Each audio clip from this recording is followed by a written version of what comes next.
You know that feeling at the end of a really long day where you're absolutely exhausted, like bone tired, can barely keep your eyes open, and someone asks you what you accomplished and you just kind of stare at them because honestly you have no idea? You were busy all day, constantly in motion, responding to emails and putting out fires and attending meetings and checking things off lists, but when you actually try to identify what moved forward, what actually progressed towards something that matters, you come up empty. That's the trap of busyness, and it's one of the most dangerous illusions of modern life because we've somehow confused activity with achievement, motion with meaning, being busy with actually making progress toward anything that matters. Let me start with how we got here because this wasn't always the case.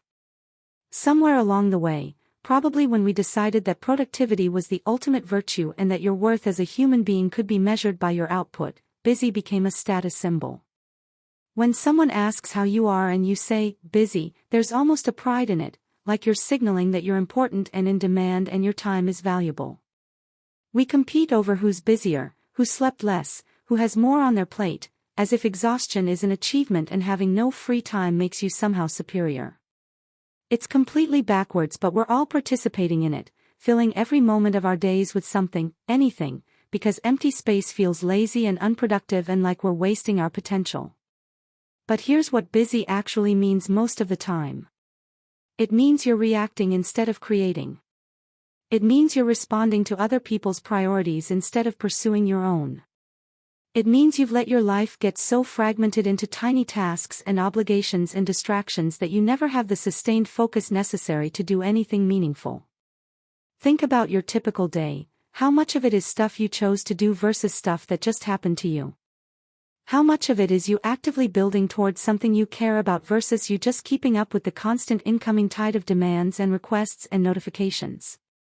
For most people, the honest answer is that the vast majority of their busyness is reactive, it's maintenance, it's treading water, and treading water, no matter how vigorously you do it, doesn't get you anywhere. The really insidious thing about busyness is that it feels productive. You're doing things, you're checking boxes, you can point to a full calendar and a long to-do list and feel like you're accomplishing something. Your brain gets little hits of dopamine every time you complete a task, even if that task is meaningless in the bigger picture, and those hits are addictive. So you fill your day with easy wins, small tasks that give you that completion feeling without requiring deep thought or real effort or any kind of risk.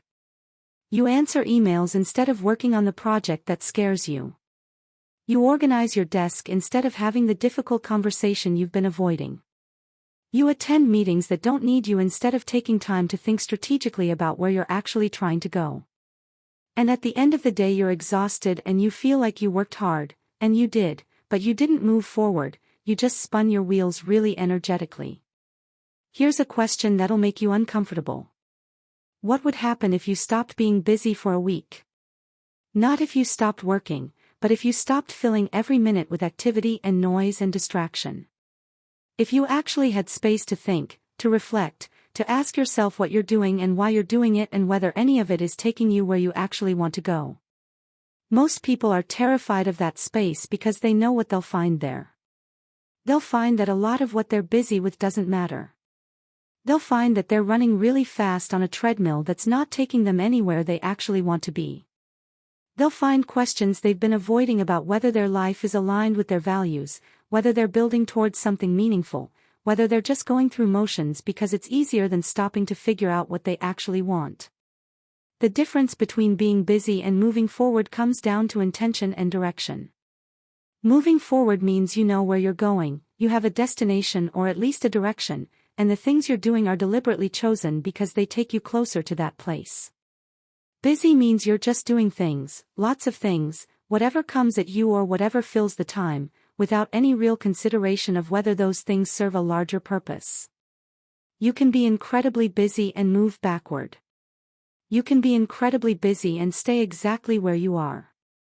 Activity without direction is just noise, it's just burning energy for no reason except to avoid the discomfort of stillness. Let me give you a concrete example because I think this gets too abstract otherwise. Imagine two people who both want to write a book. Person A is constantly busy, they're researching and outlining and reading other books in their genre and taking courses on writing and setting up the perfect writing space and buying the right software and joining writing groups and talking about their book idea with anyone who'll listen. They're doing so much, they're always active, but years go by and the book never gets written because they're busy with everything except the actual hard work of sitting down and writing.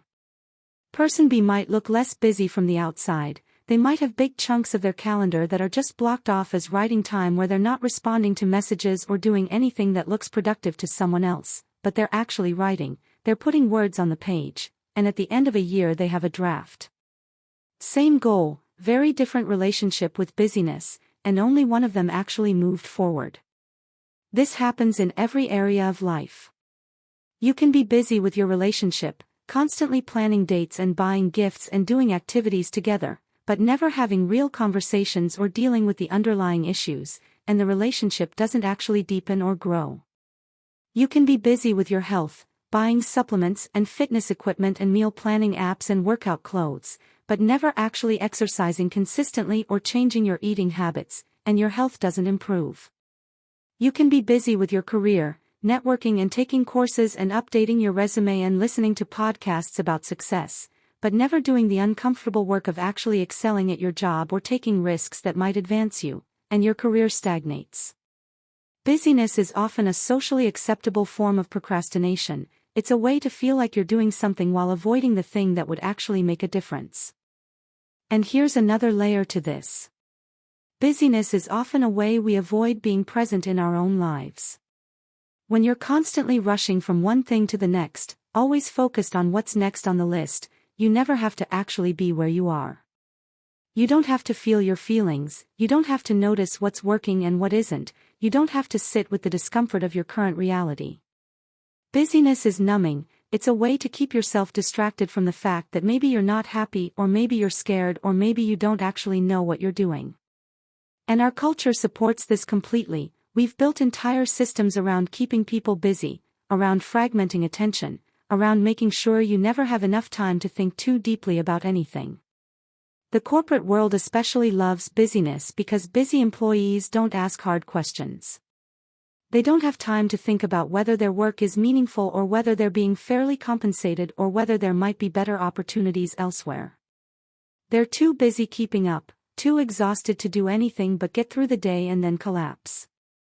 And this is presented as professionalism, as being a team player, as showing dedication, when really it's just a way to extract maximum output while preventing people from developing the clarity that would let them demand more or choose differently. So what does moving forward actually look like if it's not the same as being busy? It looks like having clarity about what matters to you and being ruthlessly selective about how you spend your time based on that clarity. It looks like saying no to most things so you can say yes fully to the few things that actually align with your goals and values. It looks like protecting time for deep work, for thinking, for the kind of sustained focus that produces real results instead of just activity. It looks like being willing to have days where you don't accomplish much on paper because you're doing the invisible work of processing and planning and understanding. It looks like measuring progress not by how much you did but by whether what you did moved you closer to where you want to be. Moving forward also requires you to get really honest about the difference between urgent and important, because busyness is almost always about urgent things, the things that are screaming for your attention right now, the emails and the requests and the minor crises and the deadlines. But urgent doesn't mean important. Most urgent things are other people's priorities that they've made your problem. Most urgent things are low stakes even though they feel high pressure in the moment. Important things are usually not urgent at all, they're the big projects that don't have immediate deadlines, the relationships that won't fall apart if you neglect them for one more day, the personal growth that you can always put off until later. And if you only respond to urgency, you will always be busy and you will never move forward on the things that actually matter because those things require you to create urgency yourself, to prioritize them even when nothing external is forcing you to. Here's a practice that's simple but really hard. At the end of each day, instead of looking at everything you did, ask yourself what you moved forward. Not what you completed, but what you advanced towards something that matters. Some days the answer will be nothing, and that's information. Some days you'll realize that the one thing that actually mattered took 20 minutes and everything else was just noise. Over time, this practice will change how you think about your time because you'll start to see the patterns. You'll see what actually creates progress versus what just creates the feeling of productivity. You also have to get comfortable with the fact that moving forward often looks boring and undramatic. It's doing the same important thing over and over, building skills, deepening relationships, chipping away at big goals. There's no variety, no constant stimulation, no sense of urgency or crisis. Busy feels exciting, it feels important, there's always something new happening. Moving forward often feels slow and repetitive and like you're not doing enough because you're not doing a lot of different things, you're just doing the right things consistently. And our brains, especially in this age of constant stimulation, rebel against that. We want novelty, we want variety, we want to feel like every day is packed with different activities. But that's not how meaningful progress happens. Meaningful progress happens through compound effects, through doing the same valuable thing over and over until it produces results. The hardest truth about all of this is that you might have to let some things fall apart when you stop being busy. If you're currently using busyness to hold together a life that's too complicated or full of obligations you don't actually care about, and you start focusing only on what moves you forward, some of those obligations won't get met. Some people will be disappointed. Some things won't get done. And that's scary because we've built identities around being the person who does it all, who keeps all the plates spinning, who never drops the ball. But those plates, a lot of them aren't even yours, and spinning them isn't moving you forward, it's just keeping you too dizzy to notice you're standing still. What I want you to understand is that your time and energy are the most finite resources you have. You cannot get more of them. Every hour you spend being busy with things that don't matter is an hour you didn't spend moving forward on things that do. And at the end of your life, nobody is going to care how busy you were. Nobody is going to praise you for having a full calendar or responding to emails quickly or always being available or never having free time. What will matter is whether you built something, whether you grew, whether you pursued what was meaningful to you, whether you were present for the people and moments that deserved your presence. And you cannot do any of that if you're busy, not really, not in the way that creates lasting value and genuine fulfillment. So maybe the question isn't how to be more productive or how to get more done or how to optimize your busyness. Maybe the question is, what would you do if being busy stopped being an option, if you had to choose only the things that actually move you forward and let everything else go? That's terrifying and it's liberating, and it's probably the most important question you can ask yourself if you want your life to be about more than just staying occupied until you die.